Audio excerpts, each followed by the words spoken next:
Welcome to Scotland is Now, Race to Zero, a two-day conference brought to you by Team Scotland, a partnership approach led by Scottish Development International and the Scottish Government in collaboration with city regions and key stakeholders. We hope that you will be able to join several of our sessions over the two-day event. Full details of the programme and our fantastic speakers can be found on the conference website, www.scotlandracetozero.co.uk. I am Mary Henderson from Scottish Development International, and I am here to introduce our next session, which is Aberdeen's hydrogen transition. And I'd now like to hand over to Doug Smith, Executive Director and Chairman of CBRE in Scotland, who will be chairing the discussion. Doug. Mary, good afternoon, and thank you for that introduction. And good afternoon to all who are joining us for this interesting session. I think it's going to be one of the most topical and relevant sessions of the two-day event which Scottish Government and SDI have organised. As Mary said, I'm Doug Smith, Chair of CBRE in Scotland, and I'm delighted to have been asked to chair the session which will look at Aberdeen's hydrogen transition. What we will hear from our panel is that the race to zero in Scotland is not a challenge for the future. It is a race that has already begun. And pleasingly, Aberdeen is in the leading pack. But this race still has a long way to go, and during its course will offer substantial challenges and opportunities to improve the well-being of those in the city, to improve economic performance, and for those with capital to deploy attractive investment opportunities. We were all delighted to hear the confirmation in the budget just last week that the UK government will provide £27 million for the Aberdeen Energy Transition Zone, helping to support North East Scotland play a leading role in meeting the UK's net zero ambitions. And of course, the proposed RTZ is also one of several regional projects in the Scottish Government's £62 million Energy Transition Fund. Now, I've heard some commentators suggest that the pandemic has slowed the pace of many things. My own experience is that it has also accelerated things, and I would include in that category the pace of the race to zero. I have rarely seen a swing in the investment criteria of capital providers move so quickly or with such weight towards the linked agendas of ESG and zero carbon. And in Scotland, that is surely, before we see later in the year, the further impetus which COP26 will surely bring. I can also genuinely say that in the last few months, I have had more engagement with clients on projects where the transition to hydrogen is a potential key factor than I would ever have thought possible. But look, we have got a truly exceptional panel for you this afternoon, representing a cross-section of key senior participants with a range of interests in this area. So I think a good plan will be to let you hear less from me and much more from them. You may have seen biographies for your panel in the online conference information, so I'll not repeat their individual credentials. Safe to say that they're going to bring 5 different perspectives to our session.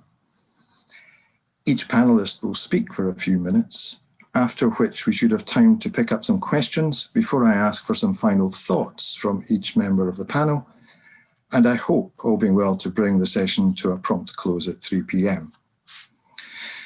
So later, you are going to hear from Martin McCormack, Energy Transition Programme Director at Opportunity North East, Myrtle Dawes, Solutions Sector Director at OGTC, Peter Mather, Senior Vice President Europe at BP, Eduard Ruijs, Managing Director of Global Energy and Power Infrastructure at Blackrock. So with that then, let's get down to business. I mentioned earlier the ambitions to establish an energy transition zone in Aberdeen.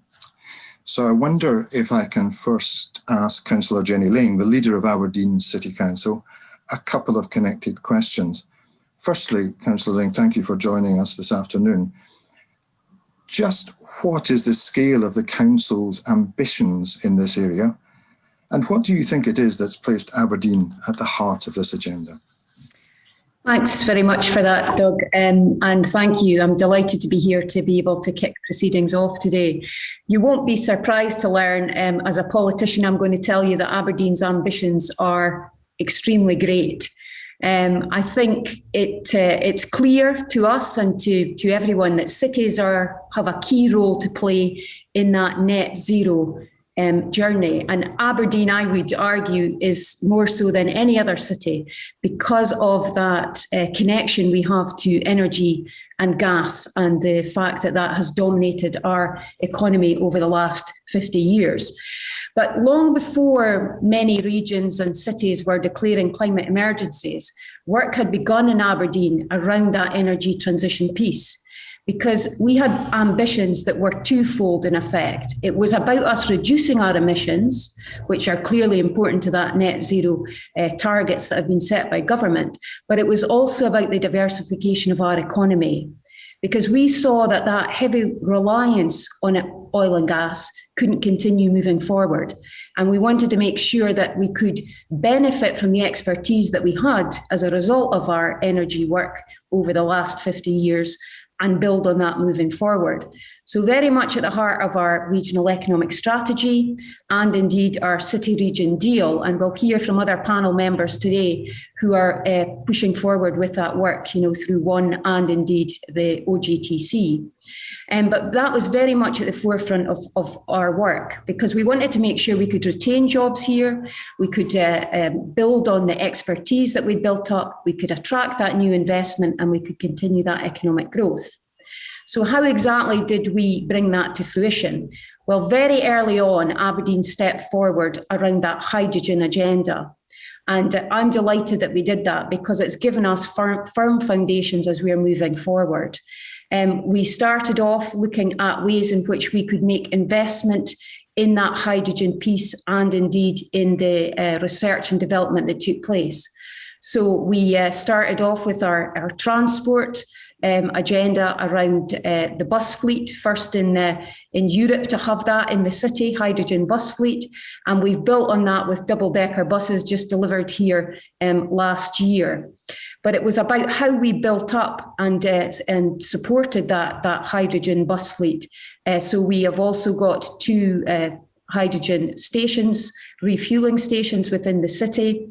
And we have built on that with our TECA development, which is our new exhibition and conference centre that was completed, again, not last year, but the year before, where we have an energy centre there, which is built around hydrogen fuel cell, an AD plant, and a combined heat and power plant, which is providing energy not just for that facility, but for the wider area that we will want to develop in the future.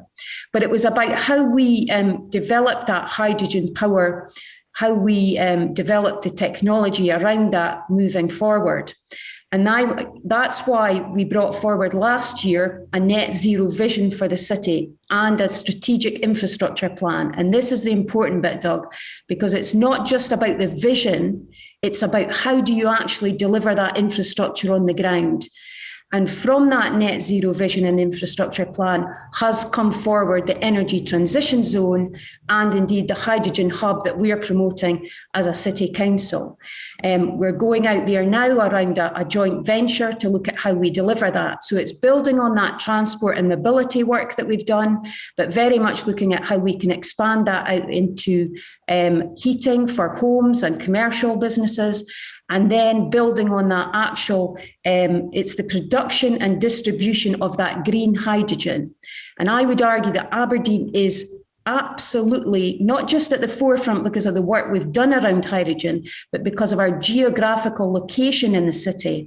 We have a competitive advantage around this.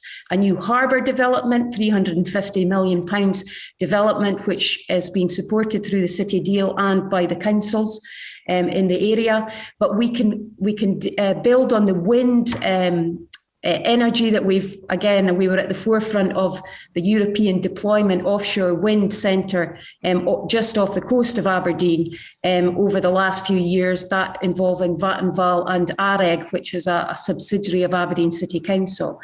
So we want to make sure that we can harness that wind power, exploit the ScotWind leases that are coming on board, along with our hydrogen at an energy transition zone area beside the harbour that will allow us to make sure we're at the forefront of that distribution and production of hydrogen moving forward.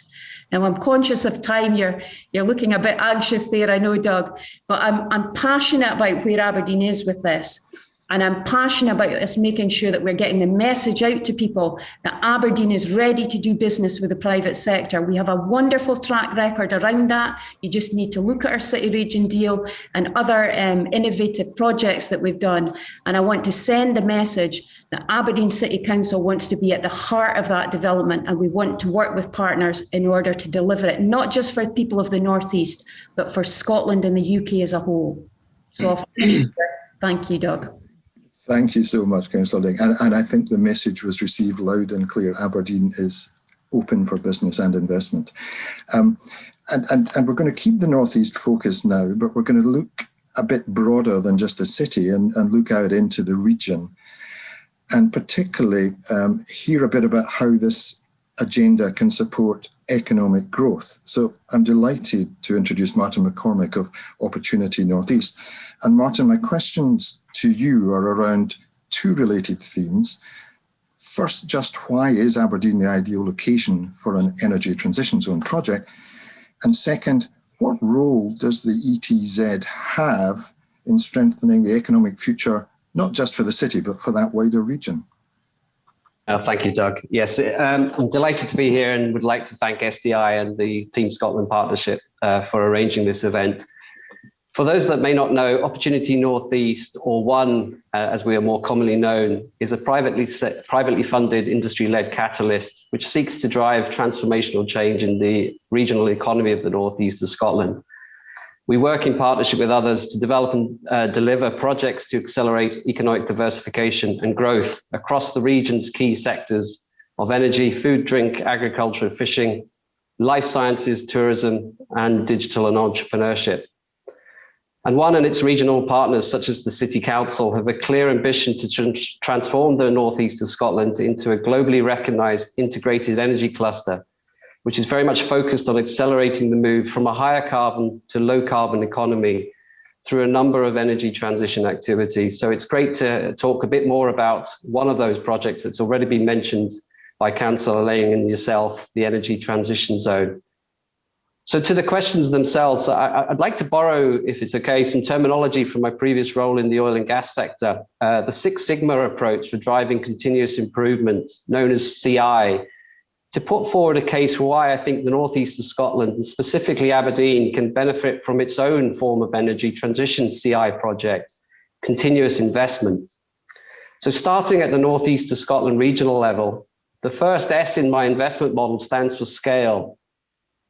The region has the potential to produce abundant levels of both blue and green hydrogen. Firstly, on the blue hydrogen front, a third of the UK's natural gas comes ashore at the St Fergus gas site, which is about 30 miles to the north of Aberdeen. The natural gas produced at the moment can be reformed to produce blue hydrogen, with the carbon dioxide produced as a byproduct captured and permanently stored via the proposed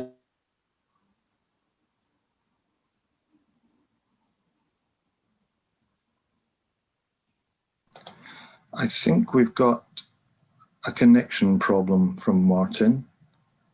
I'll give it just a couple of seconds to see if it comes back, failing which we may move on to one of our other contributors and then come back to Martin once I can see he is reconnected. Martin, I think you're back with us. When did I? For a moment. Oh dear, when did you lose me? About 30 seconds ago. Okay, okay. So I was speaking about blue hydrogen production. Did you guys get to hear about that? We just got to green and blue. We got to green and blue. Okay. So you missed my first attempt at talking about blue hydrogen. So I'll repeat that. Hopefully it's not too much replication. A third of the UK's natural gas comes ashore at the St Fergus gas terminal site, which is approximately 30 miles to the north of Aberdeen. The natural gas produced at the moment can be reformed to produce blue hydrogen, with the associated carbon dioxide produced as a byproduct captured and permanently stored via the proposed Acorn carbon capture and storage site, which is being developed by Pale Blue Dot and its partners. This project aims to open up another 100+ storage sites within a 50-kilometre radius of the initial Acorn project, equating to about 30% of the UK's substantial CO2 storage capacity. And we also have large-scale green hydrogen potential. The first leasing round of ScotWind will open up the development of the first 11 gigawatts of Scotland's own offshore wind capacity, and a significant percentage of this will be in water depths requiring a floating substructure solution. Some of these prime ScotWind acreage sites are in the waters to the east of Aberdeen. The second S is for speed. It's been mentioned briefly already.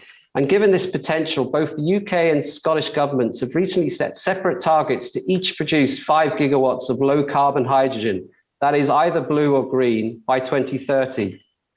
And as Councillor Laing has already mentioned, Aberdeen and the North East have a head start over many geographies in helping achieve this goal. As mentioned, the city has the best part of a decade of operational experience as a result of the City Council's pioneering use of hydrogen for transport.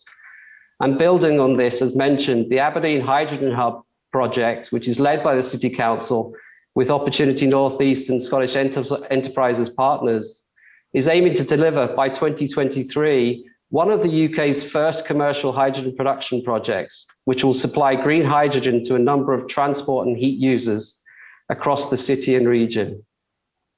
Engineering for the mentioned Acorn CCS and hydrogen projects is well advanced, and a financial investment decision for the first project is expected in early 2022.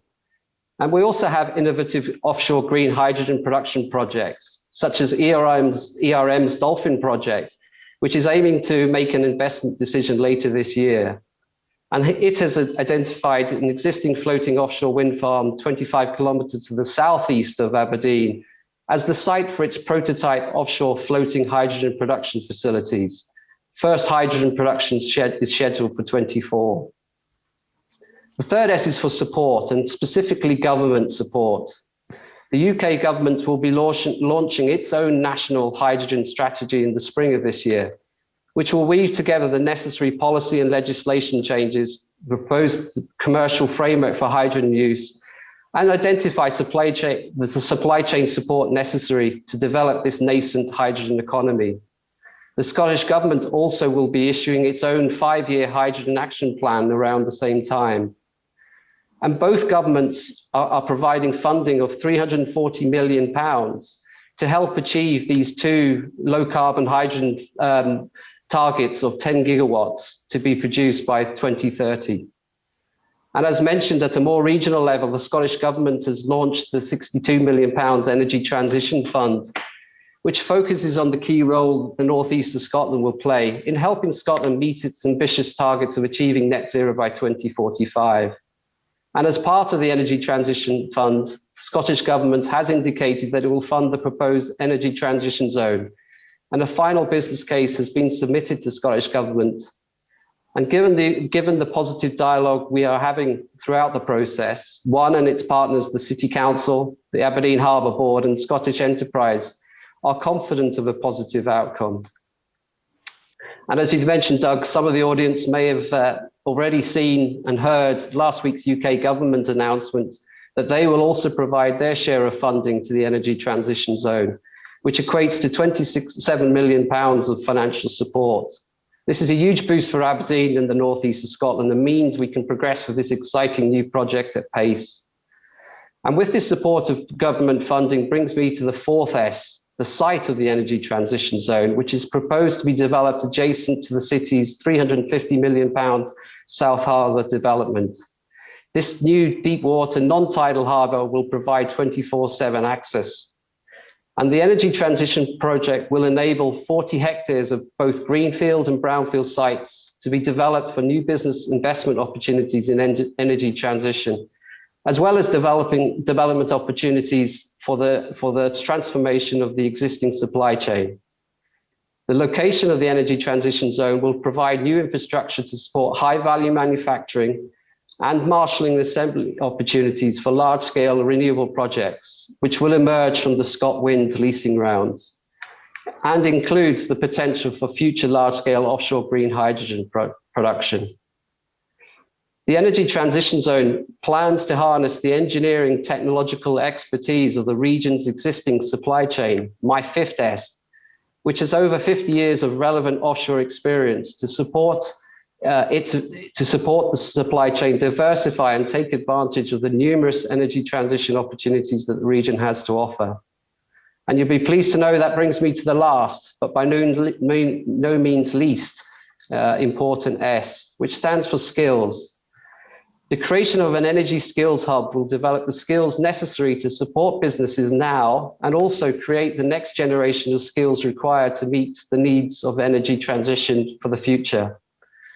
This cross-institutional collaboration includes partners such as Skills Development Scotland, the local universities, the North East Scotland College, and will accelerate the development of a highly skilled and competent workforce in a way no single institution could do independently.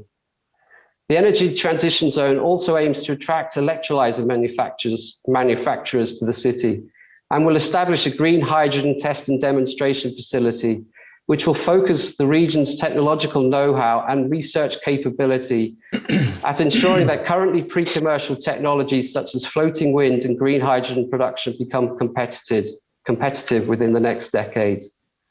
And as we set out to create a low-carbon energy economy in the region, a journey which is being made possible by the close collaboration between public and private sector partners, I'd like to finish by stating that Aberdeen's Energy Transition Zone is indeed very much open for business to prospective international partners who would also like to take advantage of the region's abundant energy transition opportunity. Thank you. Martin, thanks very much. It's a huge agenda, city, region, and further afield, as some of the chat comments are showing already to us. But let's change direction a little. I'm pleased to now welcome Myrtle Dawes to our virtual platform. As a chartered chemical engineer, Myrtle brings many years of experience from roles in the UK and overseas, across the corporate sector and in academia. Myrtle, I'm interested to hear from the viewpoint of your role with OGTC and its members, how the twin challenges of technology development and rollout are being approached. All right, thank you. So I'm going to be very enthusiastic because that's naturally me. So I think I'm just going to focus on this challenge in front of us and what we've been doing at OGTC. So as mentioned earlier, we were open back in 2016, funded by the City Region deal. And but the issue around what we were going to do for net zero was very clear, and we opened in 2019 the Net Zero Solution Centre. While we were thinking about what's the way forward, we thought, look, we really need to understand and visualise what the future looks like. So we had 2 reports done last year. One was Closing the Gap, which looked at what are the technologies required to deliver net zero, and more importantly, where are the gaps and what is the scale required? And then also the integrated energy vision, because some of what we want to deliver really requires cross-sector work, particularly with wind when we're going for green hydrogen. So on the hydrogen side, we've got 3 themes there: hydrogen production, transportation and storage, and alternative fuel production. And the aim that we've got here is because we really do have hydrogen now. So what are we trying to do? Well, the first thing is it needs to be affordable, definitely affordable to end users like customers and business. The current technology isn't efficient enough to deliver that. Certainly doesn't have the cost to deliver energy at the current expectation. So what we're trying to do is to build on the work that's already going on so that we can advance the technology in certain areas. So we want to help reduce risk by making sure we've got demonstrators. We want to build in more efficiency. We want to help reduce that cost and we want to make sure that the technology that we're looking at is actually scalable to what we're looking at and that it's safe. And we can't really forget that. So if you think that we're going from 27 terawatt hours to about 270, that is the scale in terms of when we look at technology that we're trying to go. And if we're super ambitious like we are in Aberdeen and we want to be part of the export, we need to be adding another 100 terawatt hours onto that in terms of the marine sector, which obviously would scale that up significantly. So some of the things that we're looking at is, first of all, on the electrolyzers, which are key to certainly the green hydrogen production. And we've got two fantastic projects going through our accelerator, one which supercritical, which can deliver that hydrogen at higher temperatures and pressures than we have now to make it more efficient. The second one, amazing again, seawater electrolysis. So that would be great. And then coupled with that, and Martin has alluded to this, we also need to reduce that cost of offshore wind. That is going to be the backbone of some of this green hydrogen. And to that effect, we're working with Access TLB, and their project would dramatically reduce the cost of floating wind. And we were really pleased to see the government is supporting floating wind from their budget. And we're hoping we can get some support here. If we bring it a little bit closer as well to some of the things, if I look at the transportation, really fantastic area for us here. So we're doing a study with ERM looking at what we call liquid organic hydrogen carriers. And this is about, okay, if we've got the hydrogen, what is the mass transport solution? How do we get that export market going? So we're looking at the technology around that. And we've also done a study with the harbour looking at, called High Ships, looking at a hydrogen enabled harbour. And really that's about how could the harbour assist industries in hydrogen offloading, and especially taking advantage of our existing offshore infrastructure. If we can do that and get ahead of the game, that will make a difference.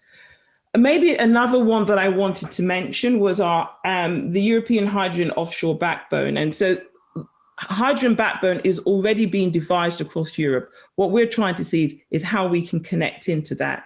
And we're looking at whether we can repurpose some of our offshore infrastructure for that. Realistically, I think that we're going to need some new lines, but we do need to see what is the technology that might help drivers so that we can actually use these lines, both actually for transportation, but also importantly for storage. So I think the last bit that I wanted to talk about in the area was probably storage. So, given where we are, we have quite a lot of geological structures. We need to see whether or not we can repurpose some of this for hydrogen. So that's some of the technology that we're looking at, because we definitely need it for that interseasonal storage, the winter-summer spread. And currently what we're doing, we are working with the Scottish Carbon Capture and Storage Group and HyStore to look at an offshore hydrogen storage. So for me, really fantastic opportunities, loads of other things happening in this area. It's all about being end-to-end, connecting the supply and the demand, and making sure we're keeping ahead of it in terms of what is the technology that's going to deliver something different and give us that advantage here in Aberdeen. Thank you. Myrtle, thank you so much. And I can tell that's interesting people, because there's been questions popping up into my box as you were speaking there. But I'm keen to keep moving through our agenda, and I'm particularly looking forward to hearing our next contribution, which is from Peter Mather, who is chairman of BP Europe, chairman of BP UK, and chairman of BP Exploration Operating Company. Now, BP have played a big part in the Aberdeen economy for many years. Peter, I can remember visiting Hill of Rubislaw as far back as the early 1980s to meet up with some of your former colleagues. But alongside a continued commitment to Aberdeen, and to use a word we've heard often during the pandemic, BP have pivoted the focus of their activities. But I'd like to pick up a different P and ask you, Peter, how important is partnership engagement to this new agenda from BP's perspective? Thank you, Doug. Thank you to the organisers, and thank you to my fellow panelists. Yes, these are definitely very exciting times for all of us, particularly exciting for us in BP as we reboot our strategy towards a net zero company by 2050 or sooner.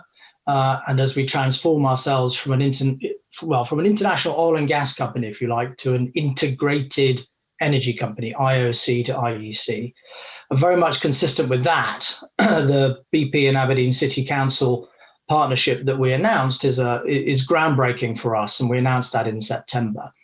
And I think there are three key attributes that make Aberdeen, the BP Aberdeen partnership, such an obvious choice for us. I mean, number one is the ambition, and you heard that from Councillor Laing, the ambition within the city and the impressive progress already made on the low carbon agenda.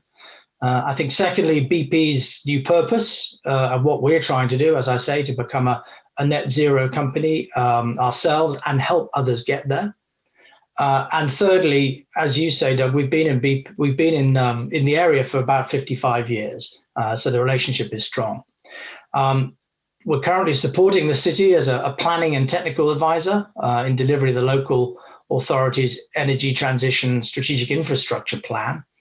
And also together, we're exploring how to support zero carbon technology innovation in the city and region by creating a supportive environment to help startups scale up, for example, through TechX, which is part of what Myrtle was talking about in the context of OGTC. Turning to hydrogen, leveraging on Scotland's offshore wind potential that's already been referred to, hydrogen can have a significant role, we all believe, for the city. Aberdeen's existing workforce, skills, and global supply chain position it to have real competitive advantage here as the world increasingly transitions to low carbon. And development of an integrated energy system that includes a hydrogen hub, integrated with a wider low carbon power grid, could help pivot the local economy and attract new industry and jobs, for example, in support of the next the Crown Estate Scotland's wind licensing round that's coming up. And integrating energy systems is an area where we at BP believe we can help. So this is important. Cities as a geographical space with political authority play a key role as enablers of decarbonisation. Cities issue regulations, they own assets such as land, and these can be powerful levers to affect change and set the example with citizens and with the whole country. COP26, of course, I'm sure that'll come up in our discussions, presents a milestone for the world, for Scotland and for Aberdeen to show progress towards net zero and towards securing social, economic, environmental benefits that can come from the transition to low carbon. And finally, we're working with the council in support of their net zero and climate positive ambitions. And the strong leadership and resolve to pioneer within the Aberdeen team are key attributes that we value, along with the natural advantages we've talked about, like the wind opportunity, the harbour, the port, along with a really strong heritage in the energy sector and a workforce that is skilled in handling all kinds of different energy sources. And these are the criteria that we think that'll help ensure that Aberdeen is very successful going forward. And we look forward to playing a role in that. Peter, thank you. Fascinating. And we've heard from the public sector, we've heard from an industry trade body, and now from one of the largest corporate players. And to me, that shows very clearly that there are shared agendas and ambitions across this race to zero. But there's also a shared dependency, I guess, and that's the attraction of capital investment. So our final panelist for this afternoon, before we move into discussion in the Q&A session, that's a contribution from Eduard, whose extensive career in the energy sector now sees him responsible for £9 billion of funds in his role as Managing Director of Global Energy and Power Infrastructure Funds at Blackrock. What an investment house like Blackrock sees as its investment criteria will be critically important to cities like Aberdeen as they come to engage. So with that question, over to you. What's the important things that you look for? Well, I think that BlackRock, just to kind of start there, is a very large asset manager, as you know. We manage about $8 trillion of capital, and a large portion of that is actually invested in the energy space. And through BlackRock, we've actually taken a very proactive approach around the ESG theme. And we've put it really to the heart of kind of all our investment mandates. And our chairman and CEO, Larry Fink, has written letters to many CEOs and senior leaders in the world to kind of express that. Because companies need to put ESG to the kind of the heart of the ethos of their companies, because the companies that don't embrace it will ultimately fail. Our customers want it, the employees that work for our companies want it, our shareholders and people like us kind of now require it, and it's an irreversible trend that will become even more important. So that's kind of overall. So for my specific set of business, which is more like an infrastructure investment business focused on the energy space, for us to kind of continue to live, we need to support the energy transition. And that's what we do. So we invest our money behind energy transition projects, including green energy and hydrogen. And through the funds that we manage, we are one of the largest financial investors in renewable energy projects, solar, wind, we own many gigawatts. But we're also investing in adjacent sectors. Like, for example, you may have seen that we took Cllr private, which is a smart meter business, which we see as a vehicle to start rolling out batteries and charging stations and other kind of distributed energy solutions. But we are also trying to really get into this hydrogen space. That's a real space that we want to invest in. And we are actually getting involved in some of the projects, and we are trying to position ourselves as well to be a partner of the Aberdeen City Council and potentially BP. So we're trying to see whether we can play a role as a funder of those projects and engage with stakeholders to make those projects investable. At this moment in time, a lot of hydrogen projects are actually relatively kind of early stage and small scale, which is sometimes hard for a big institution like ourselves to kind of put our weight behind it. But we are starting to get engaged and want to be engaging early, such that we can actually be there when these projects are becoming larger scale. And so what we require to kind of answer your question, we need to see the potential for scale. We need to kind of see some of those projects mature and become real. We have money today that we need to invest, but of course those projects need to be investable. We also invest in conventional energy businesses, and as I said in my introduction, we would like to help to facilitate those normal conventional energy businesses also to migrate to net zero and reduce emissions associated with conventional energy supplies. And one of the companies that we invested in last year, which is Cllr Midstream, which is actually an Aberdeen-based and headquartered company that manages the CATS pipeline and the terminal, unfortunately not coming on shore in Scotland, but in Teesside, bringing about 50% of the domestic gas on shore in the UK. But that company is actually fantastically positioned to be taking a role, through the expertise in Aberdeen in managing or being part of that energy transition. And we've already prioritized, since us acquiring the business, a great set of initiatives to reduce emissions and also, start working with our customers on reducing their emissions. And one project I would like to specifically highlight, which is relevant for this audience, is that we are looking to electrify offshore platforms in the North Sea. So that's a project that we're actually working on together with the Cllr team. And so the 3% of the greenhouse gas emissions in the UK are actually coming from offshore installations, and 70% of that is coming from power generation. So if we can actually use green power to power those offshore platforms, we can actually make a substantial impact in the overall carbon emissions in the UK. So we are looking to develop a £1 billion project to actually make that happen, and we're looking for the appropriate client support to actually set up a system that is supported by the oil companies in the North Sea. And so with that, we are not only reducing emissions, we're improving skills, we're bridging the gap between oil and gas and renewables, and we just make the overall business and also the future of Aberdeen and the skills there sustainable for the long term. So I think to come back to your first question, what do we need to do? Well, it's really about taking on some of those projects and make them happen, and really put the energy behind it that this group looks to do. And then we are willing to look to invest in those. And I can see not why we wouldn't be interested to be there alongside the early movers here in Aberdeen. Eduard, thank you for that. That's really fantastic and interesting to hear the perspective of somebody with capital to deploy, and great that Aberdeen is on your target list. Now, as I mentioned earlier, there's quite a lot of questions been coming in. So I've got some that are, I can see, specific to a particular speaker, and some that I'm going to throw out and maybe see who would like to pick them up. We may or may not get through them all. So I think if we don't get to them in the session, someone will come back to you on them. So the first one I'm looking at here is one that's come in.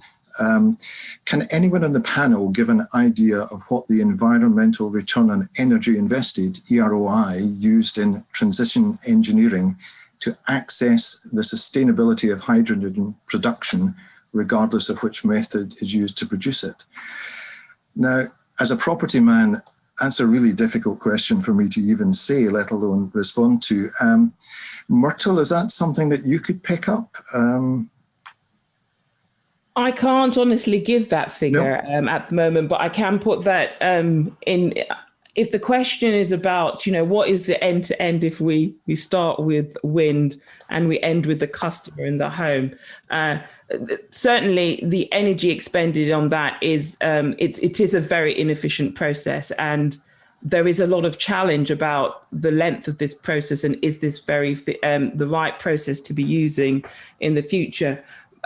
My perspective of the moment is I support the technology we have, which gives us an auditable path to net zero. But at the same time, we are investing in changing that technology and improving it to improve all these bits. I'm really hopeful, actually, and this is outside of this, that there will be really disruptive technology that comes into the market. And we shouldn't be surprised when that happens, because, they've just managed to get the first solar panel to work in space. So for me, from a technology perspective, absolutely accept it. From a pragmatic perspective, we have to have that path to net zero.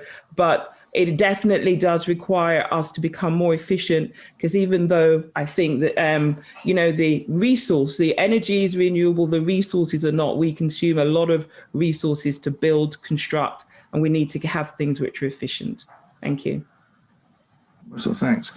And perhaps one for Peter and Martin jointly to pick up on. And I'm going to take a question that's come in and one of my own, I guess, around skills in supply chain.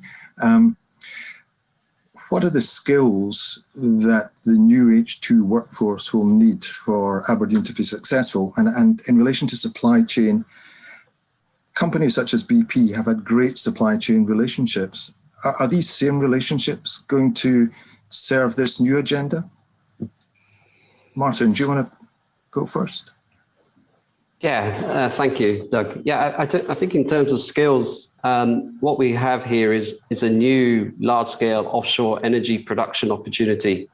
Just happens to be not oil and gas specific, but there's an awful lot of the relevant oil and gas capability and expertise, particularly around safety, and it's going to be essential that as we try to start a literally nascent economy, that there is a strong safety culture. And I think the oil and gas sector is superbly placed to make sure that we take the best of that safety culture forward. We've also got a lot of learning around the first phases of offshore wind, and learning and improving designs to the point where we can get substructures and designs for the harsh environment of the North Sea to really stand up to the challenges that environment provides. So getting really reliable designs, bringing all the relevant on oil and gas skills around floating vessels, bringing that to floating offshore wind for instance. Huge opportunities really just to transfer existing skills, engineering know-how, safety culture, the importance of reliability, the importance of driving cost out of the system, the importance of pull through of technology to Myrtle's point. the industry's got 50 years of capability that's directly transferable across, Doug. Thanks. And Peter, on supply chains. Yes, no, thank you, Doug, and thank you for the question. I mean, I think there are kind of 5 areas that I'm thinking about in this context where companies like mine and the supply chains that we're involved with things that we can bring to the table. I think there's something about integration. We are experienced as an industry in integrating energy systems already. Safety, I think Martin mentioned that. Project management. I mean, a lot of this development will require good project management skills, and I think Aberdeen has that in spades. Commercial risk management, in terms of managing the financial flows here. I think this is something that we and our supply chain are good at. And then finally, customers, because I think one of the things we do have to remember is that whatever happens in the hydrogen space or in the energy transition space, there are still customers that need to take the energy and buy the energy and use the energy. And so I think customer management and experience of the end of those value chains is really important. But I think it's really important also that companies like mine work with the local supply chains, because it is, in some ways it's easier for a big company to adapt. Some might say it's harder, but in some ways it's easier. But for a smaller company that's very focused on one product or service, we're going to have to really help them adapt to these new markets, and we certainly intend to do that. Thanks. Now, Jenny, we heard at the beginning that governments are supportive of this agenda. From Aberdeen City Council's viewpoint, what's your ask of respective governments at the moment? Well, you won't be surprised to learn, Doug, that I'm always asking a government for extra money. But I think, to be fair, because we have the plan in place and the strategic infrastructure plan, that has allowed us to leverage in money from both UK and Scottish governments. And I think we've heard from other members of the panel around the work that they are doing, and particularly the energy transition zone. I see that we will be able to leverage in further finance around that, and also the work that we're doing currently around the possibility of a green port or free port, depending on which government you're chatting with, and how we can work together to provide that incentives. So I think there'll be things around legislative asks around government, but also around that financial piece as well. And I was interested to see that I think the First Minister announced today about a leadership board that's going to happen nationally. And, I think it highlights that in Aberdeen, we're ahead of the curve, because we've established that last year in the city, because we realise that strategic approach will be crucial if we are to manage to deliver the plans that we've got. So we would look forward to playing into at that level as well, I think, around making sure that we can be at the table with government in order to, shape the agenda moving forward. Great, thank you. And you don't surprise me by saying you'll keep asking, and I think that's a good thing to do. At what looks like a more simple technical question, and one actually I'd like to hear the answer to. Can the existing pipelines take hydrogen gas in volume to Aberdeen? Myrtle, I think that might be one back to you. Yeah, thanks. Yeah. So, my simple answer with not without some change. So the main issue that you have with our steel lines that we have is that you can have what we call hydrogen embrittlement. It happens with hydrogen and other derivatives such as hydrogen sulfide, etc., which will actually crack the pipe. So you wouldn't necessarily, for safety reasons and for many other reasons, not just put hydrogen in that line without thinking of how you can manage that. So we are looking into the reuse, because reuse is quite important. But that's why I said at the beginning that realistically, I think some of the lines will definitely have to be new lines, depending on what we're doing. If we can develop technology, which we are talking to some of the catapults about, which can line these pipelines in a very, very effective, high quality way, then we're into something different. But I would say without a bit more technology and work, we would need to also be looking at new ones. So the work is push the reuse, look at the technology that could be addended to the existing lines, but also be looking at some new lines to see what we can do. Great, thank you. Look, I'm conscious of time. We've only got a short period left in this, so thank you for all your questions. We haven't got through them all.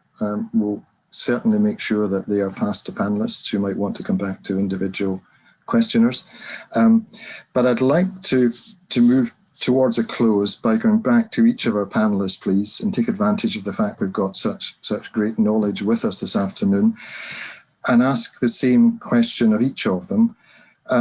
Looking forward 10 years, where would you like to see Aberdeen being in this new energy and hydrogen agenda? And I'm going to do that to make sure we finish with Aberdeen in reverse order. So, Councillor Laing, you started first and you'll get to finish last.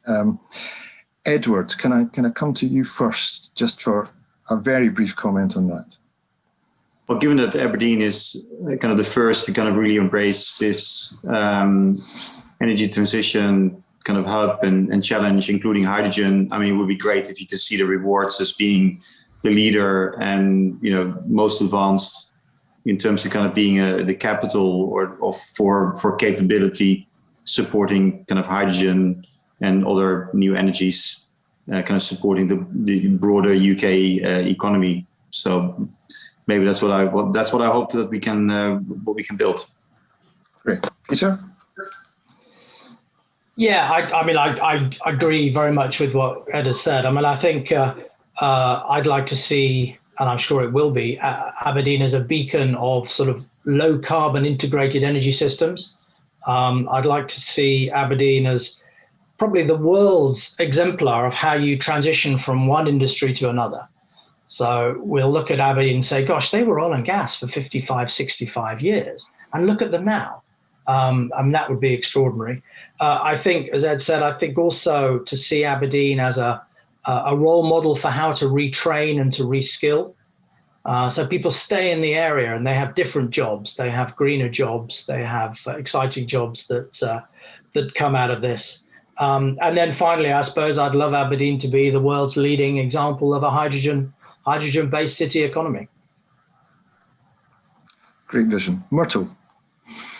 Yeah, so I think, when I came to Aberdeen 30 years ago, it was the oil and gas capital of Europe. I'd like to see us being an integrated energy capital with still a very thriving workforce, exploiting and taking advantage for the benefit of the community, some of the resources that we have available. And Martin. Yeah, I think Aberdeen's got this wonderful opportunity of coupling knowledge and experience of demand at the moment, mostly in transport, but also with heat, to this fantastic opportunity set for large-scale blue and green hydrogen production. So there's a project in Scotland called the H100 project at Leavenmouth in Fife, which is going to be 300 households, and that's going to be online about 2024, testing hydrogen. The city has the capability, or certainly the access to enough hydrogen to become potentially, a city powered and heated by hydrogen by the end of the decade. There's a lot of work that has to go into that, and not least of which is Peter's comments about the customer choice side of things and the whole integration of renewable power, as well as repurposing the existing oil and gas infrastructure and resources that we have. So a city, the UK's first city fueled and heated by hydrogen, I think is an ambition that we can genuinely aim for. Thanks. And Councillor Laing.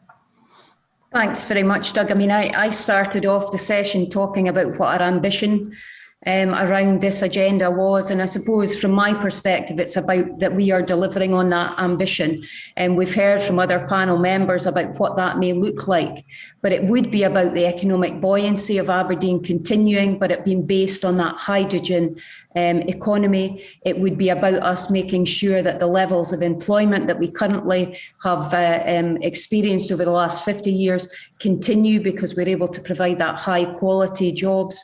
We're retaining our young people here because Aberdeen is a wonderful place to live and work in the future. But it's also about that inclusive economic growth that I think our journey on net zero can actually deliver, because as we know, those who are impacted most are usually the most vulnerable and in most areas of deprivation. So from my perspective, it's about us being able to deliver an energy system that provides and solves the issues that we may have around that fuel poverty aspect, while also providing people with the opportunities that allow them to fulfil the full potential that they have. And the slogan that we have in Aberdeen is that Aberdeen is a place where everyone can prosper. And as the leader of the local authority, you won't be surprised to learn that my ambition in 10 years' time is that that actually is a reality for people. And I believe by furthering the net zero agenda, we can achieve that. Great, and thank you. It's a great way to close the panel contributions. And can I just say that, speaking on behalf of myself and I think those who joined us for this session, it's been hugely interesting to hear all the comments about activities already underway in meeting the challenges and the opportunities that are still to come. From what I can see, there's not one part of either our home lives or our work lives that will not be impacted, and probably they need to be impacted by this agenda. And having Aberdeen at the forefront of the UK's energy sector for many years, it seems absolutely appropriate that it should now be leading on this particular challenge also. But it's not a geographically restricted agenda. There is a world outside Aberdeen, although some of the panel might not agree that that's relevant in any way. But I think there's a challenge here for all of our cities and right across the country to see how it can pick up and grasp the challenge before it. If we want a simple demonstration of the scale of that, I think, Martin, you made reference to the draft heat and building strategy, which I'm only some of the way through the 185 pages of that document, but the number that caught my eye was the one you mentioned, the £33 billion cost for converting our commercial and domestic buildings to low energy if we're going to meet this challenge. So with that thought, £33 billion in the forefront of our minds, and I can see Edward smiling there when I just mentioned 33 billion. My thanks again to our panelists and also to you, those who've joined us virtually for this session as part of the Race to Zero conference. I hope you find it an interesting session and that you will join the sessions later this afternoon and those that continue into tomorrow.